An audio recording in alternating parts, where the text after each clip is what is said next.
So, Suetonia, Brave or Samurai sold out for this match?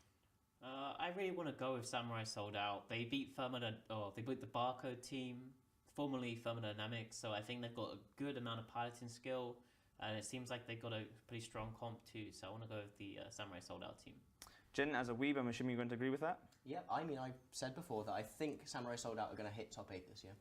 Cool. I'm going to back the boys in Brave. I think they're going to have a lot of fun per hour. So, tell you what, let's go find out. Let's hand over to the boys in the booth.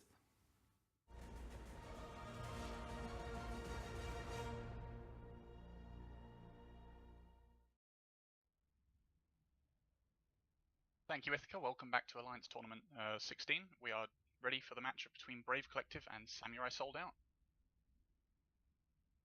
And so, Go on. Oh no, I was gonna say Brave Up brought the Balgorn Armageddon sitting at 0 with support from Yukiko Kami and his own Neuros. We got 30 seconds till the match starts. Would you like to intro the Samurai Sold Out team? So Samurai Sold Out have brought a 4 battleship comp with also 4 bombers as well, so there's going to be some enormous DPS on the field. Their support wing is minimal. They've only brought the Burst and the Bantam for logistics. They've got a Tech 2 Logi and a Tech 1 Logi frigate there. Also notable is they've brought their flagship Navy Scorpion piloted by Valnet Gladys. So I'm sure the guys in the studio are hoping for that to die, so we get another shiny kill mail to look at. Yeah, and so it seems like Samurai Sold Out have committed all to their big ships as well as killing big ships. So I'm going to say those bombers, those 4 bombers will do lots and lots of damage to the Brave, Balgorn, and Armageddon. Yeah, and the Samurai Sold Out team all warping in at range. They want to get these missile ships pretty safe, fire these missiles from range and apply the DPS without getting melted. And Brave Collective have warped their Balgorn and Armageddon at 0, so they just want to get in and get stuck in with their newts and their webs on the Balgorn and just start melting through things. Yeah, and as the match has started, you can see the Samurai Sold Out team's control bar is minuscule compared to the Brave Collective control bar. However, flip side, Samurai Sold Out attack bar is gigantic. I want to say double the size of Brave's. Yeah, so it's all about that Samurai Sold Out attack bar does finally qualify as girthy. And it does, as it's like clearly cutting into this Balgorn. This Balgorn with T2 cruiser reps is not able to stay alive at all. He is just absolutely getting obliterated here by this overwhelming DPS from these 4 battleships and the 4 bombers. Yeah, so those battleships and bombers, I believe I want to say they're all missile related, so like whether it's torpedoes or like large heavies. So they have to actually apply all their damage at the same time to make sure they all land in rapid succession. They can't just sit there and mindlessly just cycle their guns or anything like that. As we see this Armageddon eating the dirt. So Holy Samurai cow. Sold Out, they've realized they've got this enormous DPS potential against battleship-sized hulls, and they've just wiped this Balgorn and Armageddon from the field in just over the first minute of the match. As Brave Collective decide, okay, we need to clear these bombers. Their DPS is just too high, and they start focusing on the Hound of Nightcap, but he is actually catching reps from the Burst and the Bantam.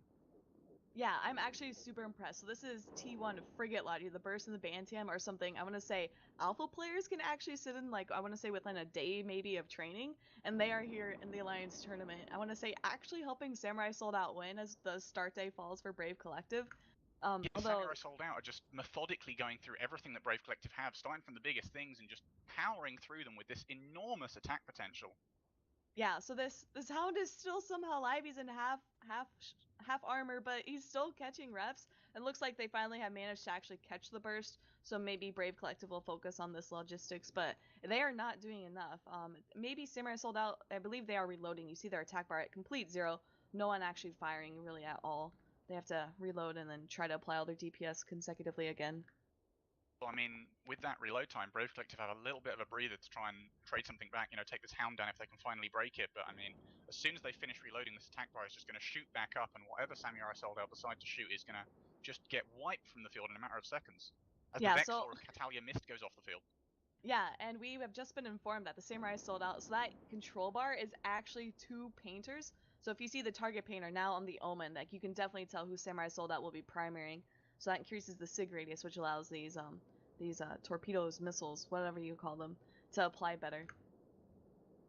So we now finally see the bomber wing of Samurai Sold Out. So those torpedoes actually getting wiped off the field. So now we're going to be reliant upon those battleships to actually be able to apply to those smaller ships, but I don't think it's enough. Brave finally actually able to wipe out, I want to say the damage core, or the damage wing, support wing of Samurai Sold Out, but they are down so many points, I don't think that they can actually kill anything else.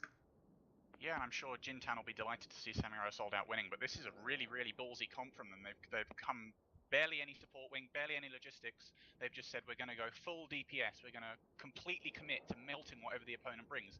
And they've executed it absolutely perfectly. They've just wiped the DPS off the field. Yeah, and I just have to say, I'm extremely impressed with this T1 frigate logic. Like, keeping that Hound alive for so long, especially against, I want to say, a couple T1 cruisers or even a Confessor. Like, I want to say that's pretty impressive for, like, T1 frigate logic. And so Yeah, now, I don't believe we see Tech 1 Frigate Logi in the Alliance tournament very frequently at all. So for them to bring it and have confidence that it's all they need, you know, it's only 1 point, so they can just bring it and you know, fill out the rest of their comp with these 8 huge DPS threats. Very, very yeah. good. Yeah, and I want to say Brave Collective did, like, I want to say nothing to actually do any damage to these frigates, and I believe now they may actually be going for them. It looks like the burst has been screamed and target painted. They may be going for it. While Samurai Sold Out.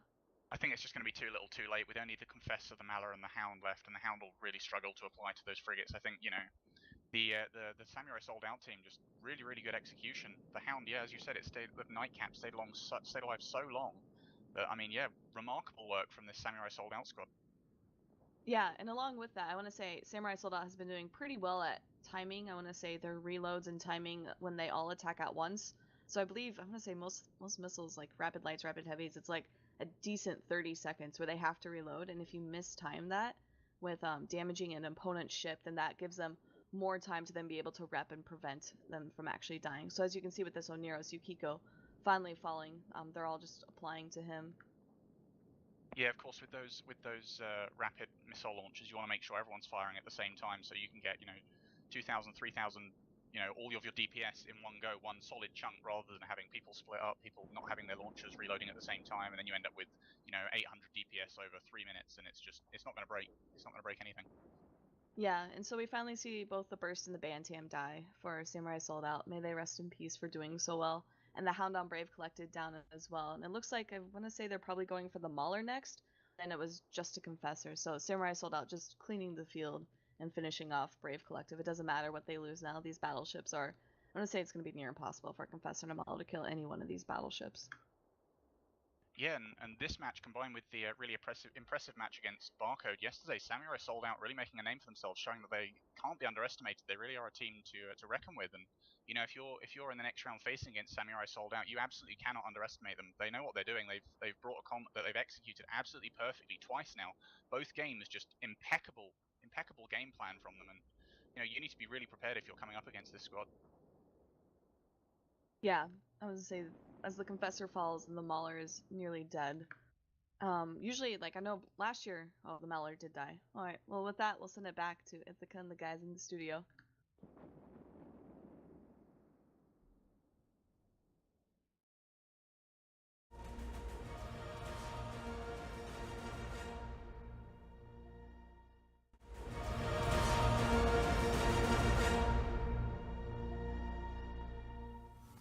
Hi guys, welcome back. Brave Collective there, on the way to find out if there truly is more fun power in the losers bracket as they drop that match to a very comfortable win by Samurai Sold Out.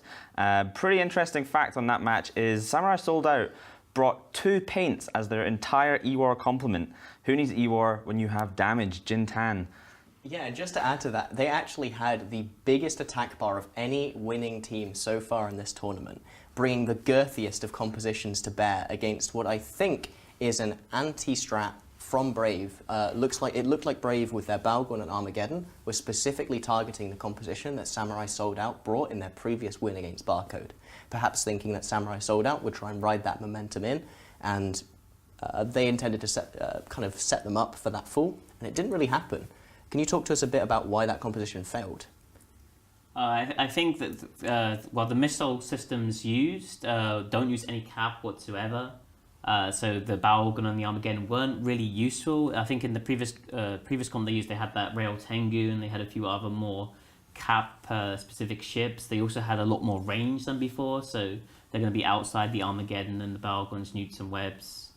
And obviously the newts aren't going to have as much impact on a battleship because you're going to be able to put in things like your capacitor boosters that you can't really fit on a Tech 3 because Tech 3s only have major bonuses to overheating. So you need to have, so almost all of your tank relies on having lots of active modules that all go red. And unfortunately, if you have an Armageddon new to you, that doesn't happen at all. Now, we did see the Samurai Sold Out team banning 3 ECM ships. I think it was the Widow, the Falcon, and the Kitsune. So, Smee, what does that say to you? Like, why are they banning so much ECM? Well, I think it's mostly because that's what Brave brought game 1. They probably wanted to make Brave feel uncomfortable by not having ECM. And it only left open like a few ships that were really awkward to use with each other, like the Rook, the Blackbird, the Griffin. Jintan, anything to add to the bans that you thought? No, those bans were fairly standard. It was interesting. I'm pretty sure we saw a Lashak ban there, which has become very, very standard. I'm seeing most teams that field T2 Logistics also ban the Lashak, because the Lashak is so potent against what a T2 Logistics is trying to add to a comp, which is, you know, trying to keep as many or all of your core alive as humanly possible. And that's different from an all-in setup where you don't really intend to keep your logistics if you even bring them alive for very long at all. You're just there for the trade.